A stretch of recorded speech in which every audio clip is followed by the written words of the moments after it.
nakikita ka na ng liwanag, no? Giinat siya.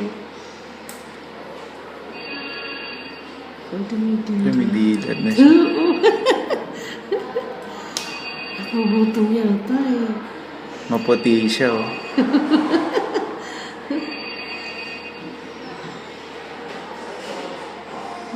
Nagugutom siguro. Hindi ka pinakain ng mami mo?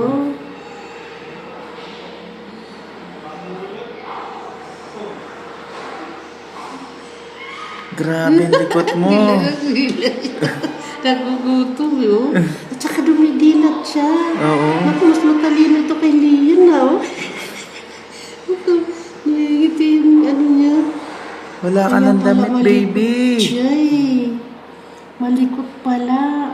Grabe, nagugutom nga siya, oh. Nakadilat to. Tapos talaga, isa, gigiri na Natatakpan na yung mata niya. natatakpan ng sombrero. Mamaya puntayin sa ilong. Oh, hindi siya makakita na. Natatakpan. Kasi ang likot mo, eh.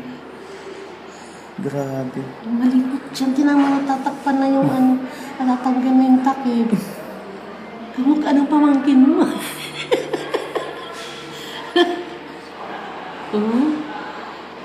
Ay, dinidilaan niya na yung gutom na nga. Dinidila na yung ano niya. Tingnan mo, ang ligalig mo. Tumangta, ay hindi siya iyakin. Si Lian iyakin eh. Ay, dumidede siya. Oh. Doon siya ilalagay.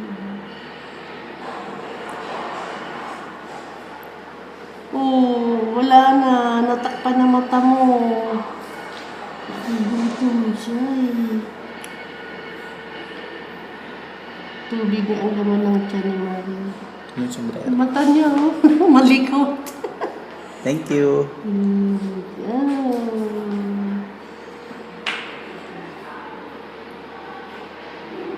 Grabe ang likot Talaga nga niya. ano yung kanyang balot eh. Ang kapal ng kilay niya, oh. Sa iyo nga nagwa ng kilay. Mahaba yun siya, mahaba. Ganyan yun sila eh. Wow, ano man.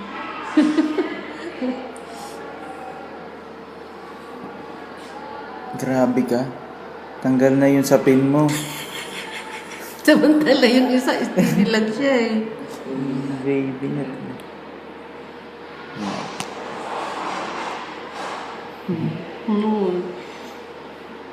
Dumidede. siya. Nagdididi sa sarili.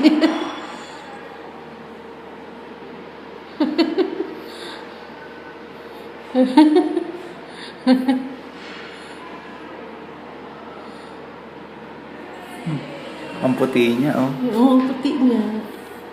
Parang sila puti. Naku, paras pala sila ni Lian mapuputi. Ala, dede. Kasi hindi ka dumede, eh, yan. Oo. Ay, marunong na siya magdidi niyan. Nawawa-nawasan na daw pagkain niya.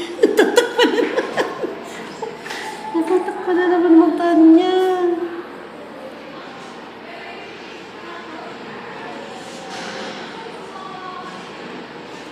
Grabe ka, ang likot mo. Hindi, puti pala si Marie. Ano sa likod niya.